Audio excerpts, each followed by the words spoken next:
Bismillahirrahmanirrahim. Assalamualaikum warahmatullahi wabarakatuh. Innal hamdalillah wa syukru ala ni'amillah. Aula bi nikmati imani wal islam wa bi nikmati sehat wal afiyah. Usalli wa usallimu ala nabiyyil mursalah wa ala alihi wa ashabihi wa mawala wa man tabi'ahu bi ihsani illa yaumil qiyamah. Rabbana shrah lana sudurana wa yassir lana umurana wahlul 'uqdatam min lisanina yafqahu qawlana ya fatah ya alim. Rabbana Allahumma adkhilna mudkhala sidqi wa akhrijna mukhraja sidqi waj'alna min ladunka sultanan nasira. Rabbana Allahumma anzilna munzalan mubarakan wa anta khairul munzilin. Amma ba'du. Ya ayyuhal hadirun wal hadirat ittaqullaha haqqa tuqatih wa la tamutunna illa wa antum muslimun. Hadirin yang berbahagia, pemirsa dimanapun Anda berada, kami wa insya Allah pada kesempatan ini akan mengangkat dan menyikapi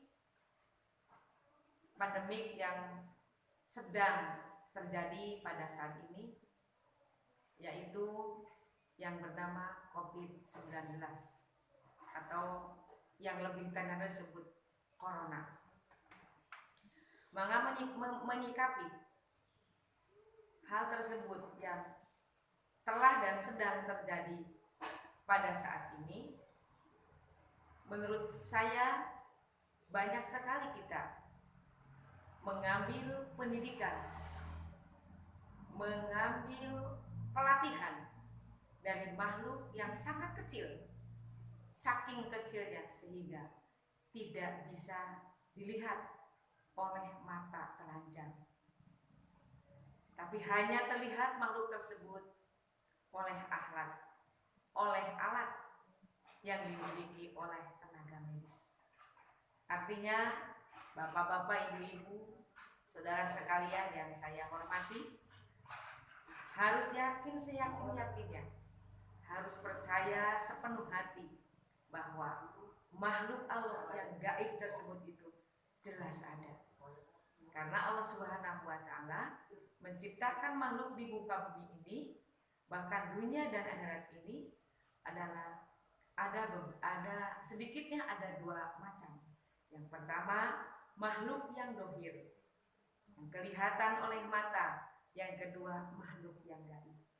Sudah jelas sejelas-jelasnya dan yakin seyakin-yakinnya, percaya sepenuh hati karena kita punya panduan yang sangat luar biasa, adalah Al-Qur'anul Karim, firman atau dawuh Allah Subhanahu wa Ta'ala yang kebenarannya bisa dipertanggungjawabkan dan harus kita mengimani, harus kita percaya apapun yang tertera draft dalam Al-Qur'anul Karim sebagai orang yang beriman.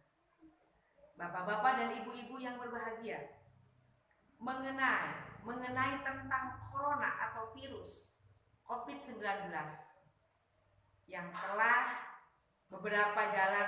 beberapa bulan ke belakang kita telah jalani dan sudah memakan korban yang tidak sedikit. Seyogyanya kita selaku orang yang beriman hendaknya mendoakan kepada teman-teman kita, saudara-saudara kita yang telah meninggal, semoga husnul khatimah. Dan kita harus mengucapkan terima kasih juga kepada gugus tugas atau garda paling depan untuk mengantisipasi melawan corona. Para medis, semoga Allah Subhanahu wa Ta'ala memberikan kekuatan dan kesehatan. Perjuangannya pun semoga diperhitungkan oleh Allah Subhanahu wa Ta'ala sehingga mendapatkan pahala yang sesuai dengan perjuangannya. Itu yang pertama. Yang kedua, selanjutnya kita tentang corona juga. Maka dengan hal ini kami sebut tadi di atas banyak pendidikan dan pembelajaran, pelatihan dari makhluk yang sangat kecil ini utamanya kita lebih kepada kebersihan. Karena sudah kita dengar di mana-mana kata mutiara menyebutkan an-nadhafatu minal iman. Sebetulnya kebersihan itu sebahagian daripada iman. Maka dengan makhluk yang sangat kecil ini Allah mendidiknya dengan caranya sehingga manusia, seluruh manusia, bukan hanya umat muslim saja, seluruh umat manusia tidak terkecuali pada saat ini harus membiasakan dengan menjaga kebersihan, caranya dengan mencuci tangan. Maka bagi kita seluruh umat muslimin wal muslimat, mukminin wal mukminat, tidak aneh lagi, tidak asing lagi yang namanya mencuci tangan. Minimal 1 hari 1 malam kita itu mencuci tangan secara khusus untuk beribadah 5 kali dengan melakukan ritual atau caranya berwudu tidak lepas dengan mencuci tangan, baik yang hukumnya sunat maupun yang hukumnya wajib sudah dilaksanakan bagi orang muslim yang merawat dan menjaga ibadah sholatnya. Wah, insya Allah dengan ada tambahan pendidikan seperti ini, kita mencuci tangan untuk menjaga kebersihan, tidak hanya untuk melaksanakan ibadah saja, tapi setiap saat kita mencuci tangan dengan dasar menjaga kebersihan. Karena yang perlu dijaga pada saat ini,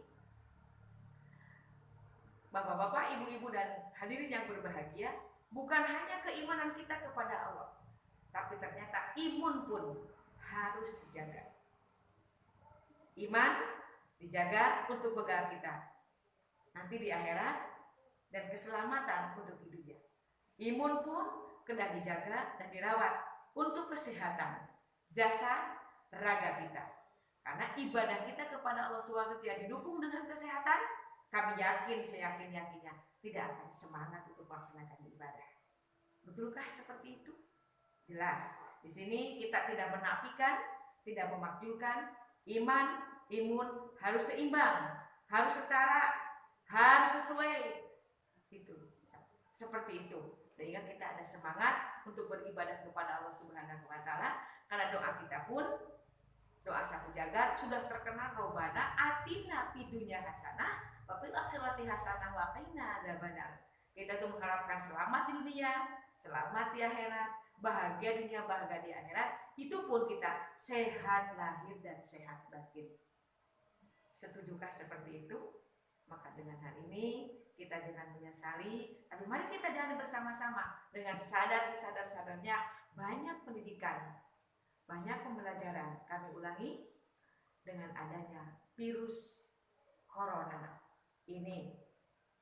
Yang kedua, dengan adanya virus corona ini, tenaga medis menganjurkan dan menghimbau, memerintahkan kepada kita semua sehingga kemana-mana harus menggunakan atau memakai masker. Kita tahu dan sadar masker itu dipasangnya adalah di mulut, di bagian organ tubuh yang atau panca indera yang namanya mulut. Artinya sumber penyakit, istilahnya virus, bakteri segala macam adalah lebih sensitif menyerangnya kepada mulut. Karena rongga mulut kita itu ini pusat daripada beberapa lubang yang menyambungkan mulut dan perut kita dan selanjutnya. Itu adalah sumbernya, sentralnya dari mulut. Maka dengan hal ini, alhamdulillahirabbil alamin, wa insyaallah kita selalu tetap bisa menjaga kesterilan di dalam kesehatan yang berhubungan dengan mulut.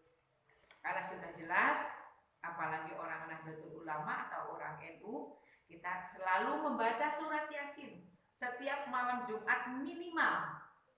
Di situ ada salah satu ayat yang mengatakan bahwa al-yauma nakhtimu ala afwahihim wa tukallimuna aydihim wa tashhadu arjuluhum bima kanu yaksibun. Suatu saat hari nanti kita itu akan dikunci Allah Subhanahu wa taala yang namanya mulut kita. Maka sebelum Allah mengujinya, kita sudah melatih diri untuk sedikit menjaga yang berhubungan dengan mulut. Dengan adanya pakai masker, maka kita itu tidak bebas sebebas-bebasnya karena terhalang dengan masker. Pak insya Allah masker itu hanya lahiriah. Hakikatnya kita itu harus menjaga keimanan, sehingga menjaga perkataan. Dengan gara-gara mulut bisa kita itu pecah iman, bahkan kita bisa murtad keluar dari agama Islam. Maka saudara-saudara sekalian yang berbahagia yang kami cintai, banyak pendidikan, pembelajaran, melalui virus ini kita bisa menjaga mulut dan menjaga kesehatan. Seperti itu, Pak, insya Allah suatu saat nanti bisa saya sambung lagi. Hanya ini yang bisa saya sampaikan pada kesempatan ini. Wassalamualaikum.